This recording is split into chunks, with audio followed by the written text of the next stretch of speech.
Hey folks, Colin here from Sumthins Recording, and what a wonderful world it would be if every kick drum that we encountered was expertly recorded by a professional engineer.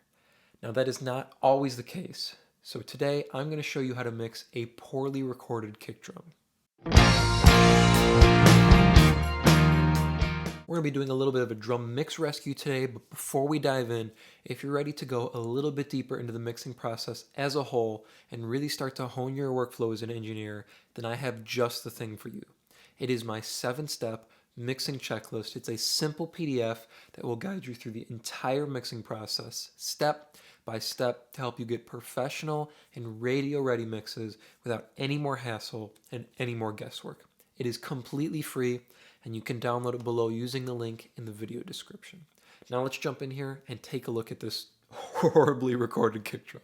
To start, let me show you what the original kick drum sounded like, the raw recording, and I'll show you what the finished kick drum in the mix sounds like afterwards, and we'll do a bit of an A-B in the entire drum mix. You can hear the difference between our raw recording and our finished mix. And then I'm going to give you a couple of tips on how to mix a kick drum that sounds like this.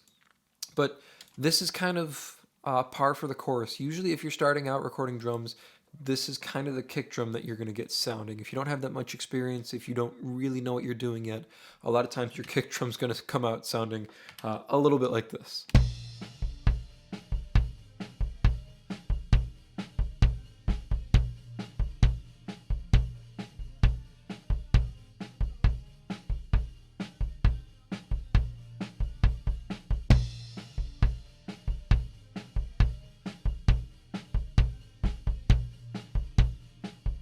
So it's pretty wacky sounding. It's got a lot of mid-range clack to it. It doesn't sound like an appropriate mic was used to mic the kick drum, or maybe the mic wasn't in the right position. We're not getting a lot of nice low end from it. A lot of mid-range there, so maybe it was a mid-rangey dynamic mic, a 57 or something like that, because we're not getting a lot of the stuff we want from a kick drum. There's not a lot of top-end click to it. It's a lot of mid-range noise, a lot of nosy frequencies. Now let me pull this back down here. Let's take a look. Here is our finished kick drum.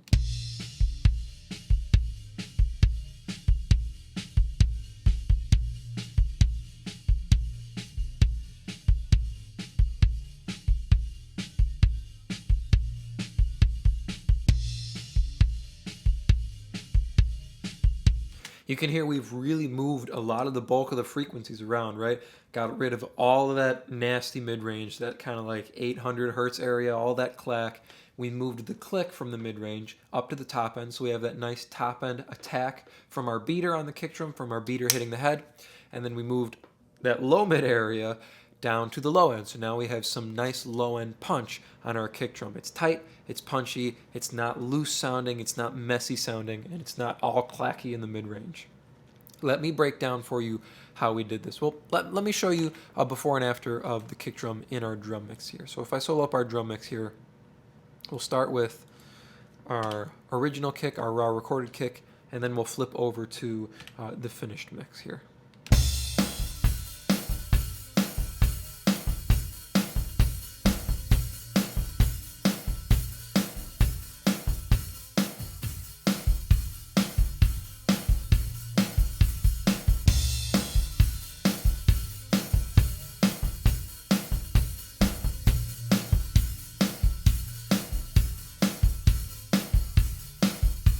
You can hear we're really redistributing all those frequencies to make sure our kick sits the best it can in this mix. Now, the first thing that I would always do if I encountered a kick like this is run it through a set of EQ and compression on my board here to make it sound a little bit closer to what I would want from a kick recording. So all I would do here in a mix setting is pull in the Fat Channel plugin. So this is going to give me something similar to what I would have when I'm recording things through my board here, through my mixer as I'm recording drums. So I would put a little bit of EQ on it. I love reaching for a 550 EQ on kick. So this is going to give me 3 bands, which is all I need to help shape this kick a little bit better before it hits the mixing process. So in the mid-range, I would usually pull this all the way down, and it's usually going to be at 800 hertz or 400 hertz. So we'll take a listen there in a second. I want this at about 7K, so I can boost a little bit of top end click after we get rid of that nasty mid-range.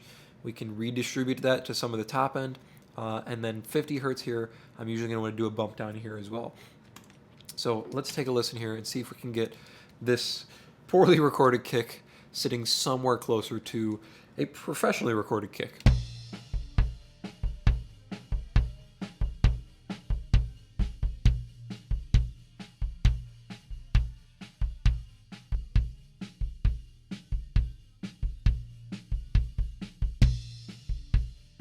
So that's getting rid of all that nasty mid-range. So sitting around our 800 hertz there.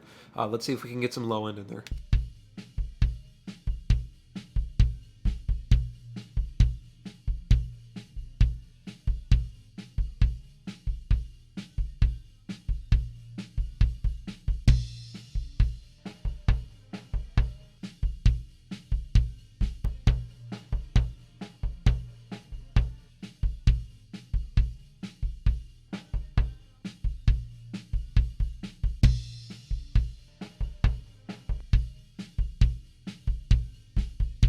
So now we've completely rebuilt the frequency spectrum or the frequency range of this kick drum, so it sounds a little bit more professionally recorded rather than kind of like you put the wrong mic in the wrong place, maybe the kick drum wasn't tuned right, a whole bunch of different options, a variety of reasons that the kick drum could sound this bad. But we've helped it sound a little bit better by shaping it with an EQ that I probably would have put on during recording if our kick was sounding this bad or if we didn't have the right mic. Just something to help it along before we try and mix it, before we try and blend it with the rest of the drums. Next thing I would probably do here is put on a little bit of compression on the way in to maybe tighten up the kick a little bit and see if we can get things sitting a little bit smoother. So we're going to set our ratio here 2:1. I love using this 160 comp, especially on kick and sometimes on snare too. It's a great drum compressor. So we're probably going to do maybe 60 dB compression here. See if we can tighten up our kick drum a little bit.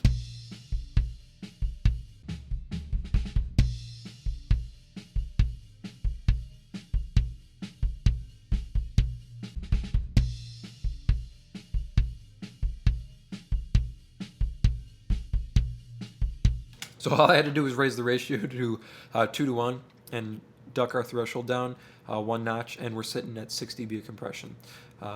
Let's do a before and after here. You can hear it tightens up our kick quite a bit, so it's not so loose sounding.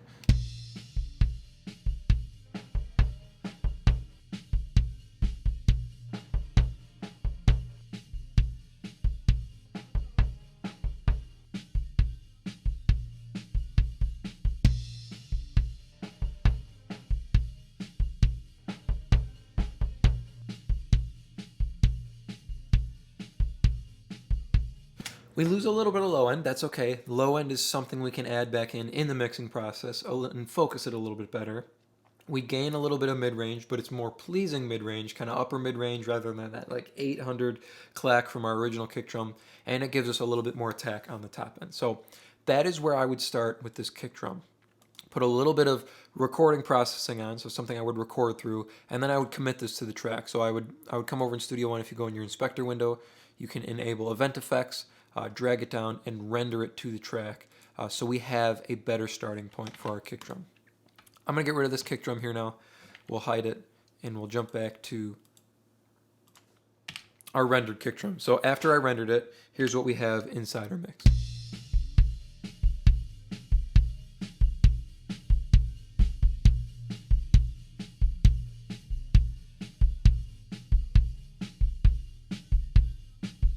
So we're already, I keep bumping into my mic knob here. We're already miles ahead of where we started with this kick drum. Now let's take it to a finished mix point. First thing we're going to throw on here is a limiter. It was a little peaky in some of these points, and I want to decrease the volume range between the kick hits and the bigger kick hits. So you can see we have a lot of smaller kick here, a lot of doubles before our bigger kick hits, so our ones, our threes, that kind of thing. I want to decrease the space between those, or the volume range between those, so things are a little bit more even and we have a stronger kick drum. We're only going to do about 3 dB reduction, if that, on this kick drum. So take a listen here with our limiter in.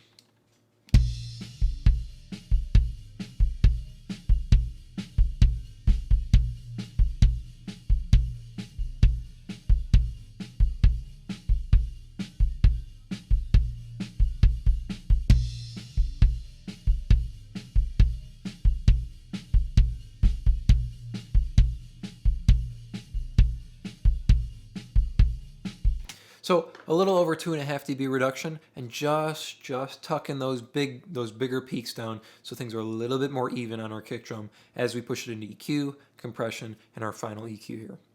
Moving on to our first EQ here. You can see we've found a couple ringing frequencies here. That'll happen. Maybe the mic was a little bit too far into the kick drum, it was ringing a little bit too much, or maybe it was too far outside the kick drum and we're catching ringing from other elements. So just finding a couple of those, notching them out, cleaning up our low end a little bit here, and then emphasizing the more pleasing top end here rather than all that 800 stuff that we got rid of before. So take a listen. We'll do an A-B here, and I'll pull up some of these notches. You can hear where we started.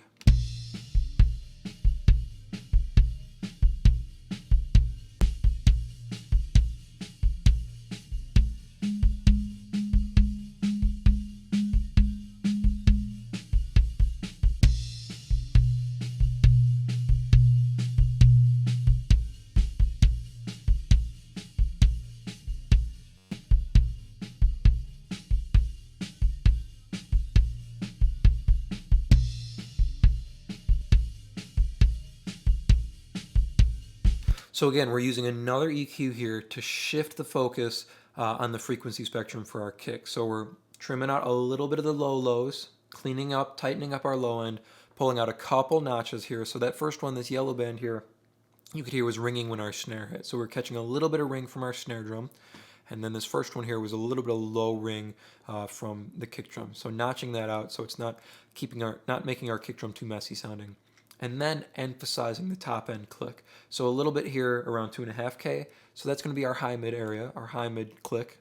And then our top end here around 8K. So that's our nice smack up on the top end. That's our beater attack. Going from that into a compressor, this compressor is going to help to tighten our kick drum a lot. So it's going to go from a really loose sound that we started with now to a much tighter sound. You can see we have a slower attack, so that's going to make sure our initial transient pops through. And then we have quite a fast release, so it lets go in time to make sure we don't neuter our kick drum sound. It's not really tight because we have a lot of hits here. We want to make sure the compressor lets go before our next hit. We don't want it to be stepping on any hits with these doubles here. We'll probably be doing around 8 dB compression, ratios at 3:1, so kind of a medium ratio, not too soft at 2:1, not too intense at 4:1. Take a listen here.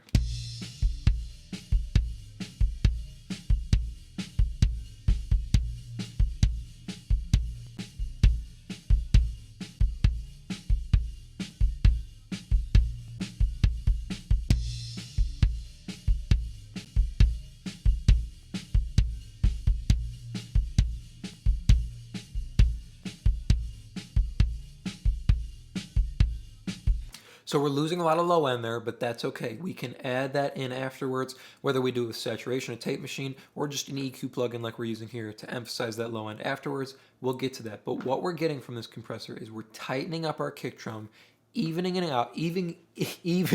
out, excuse me. So all our hits aren't all over the place. We don't have drastic peaks and then softer hits beneath it. Things get a little bit closer in range while still retaining some of the dynamic range of our doubles there. Our release is fast enough so we don't step on any of our bigger hits after coming off our doubles. And we're emphasizing the attack on our kick drum because our attack setting here is a little bit more medium to slow at 30 milliseconds. Not stepping on any transients, emphasizing our click, and emphasizing our attack up on the top end. Coming off our compressor now, got one more plug in here, so doing a little bit more shaping up top, pulling out a little bit of the low mids there, and then boosting a whole bunch of our 80 hertz low end, so getting some nice low end in on our kick drum. So we'll do an A-B here, and I'll turn off this low end boost. You can kind of hear what we're doing, the shaping we're doing on this kick drum here. We'll start without it, and then we'll kick it in.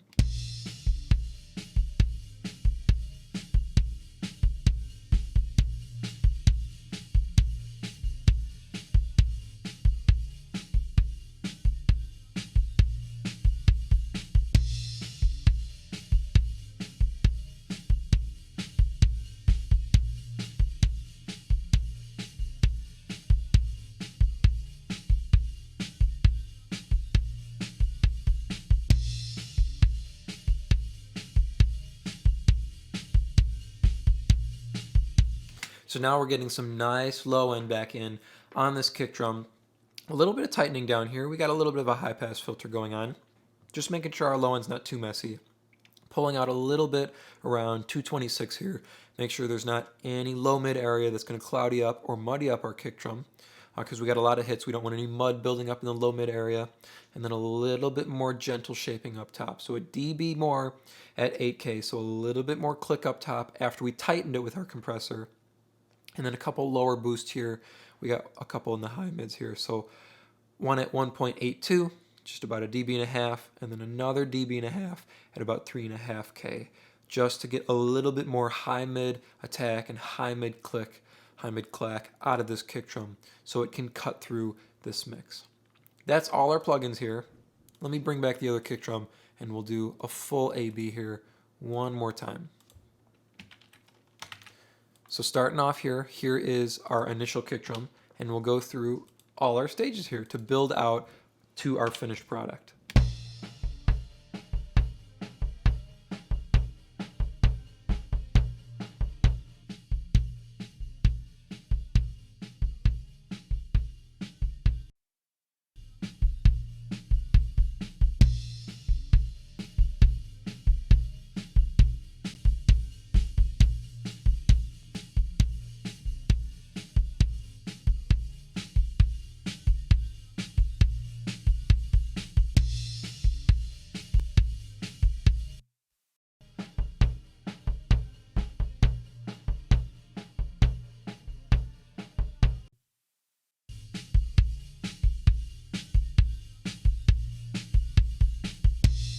So you can see where we started there, that pretty poorly recorded kick drum, and where we finished, a nice, tight, punchy, and a lot of attack sounding kick drum, right? Not very difficult to get there. It's just a process. You got to know what to do, what you need to shape on the kick drum, where you need to redistribute your frequencies. Like I said, a nice place to start is putting on a little bit of recording EQ, so something you bounce or commit to the track to get you at a better starting point for your mix. That way you don't have a bunch of plugins in your mix trying to shape your kick drum to get it to sit better. You have a better starting point to balance before you actually layer all your plugins in. So pull up your kick drum, figure out what you need to change, what you need to redistribute. A lot of mid-range, get rid of that, emphasize the top end click, emphasize a little bit of low end, then bounce it, commit it to your track, and then jump into the mixing process. So limiting, more EQ shaping, a compressor to tighten it, even it out, and a final EQ to get your low end set right in the mix. So nice process here to go from a poorly recorded kick drum to something tight and punchy to sit in your mix.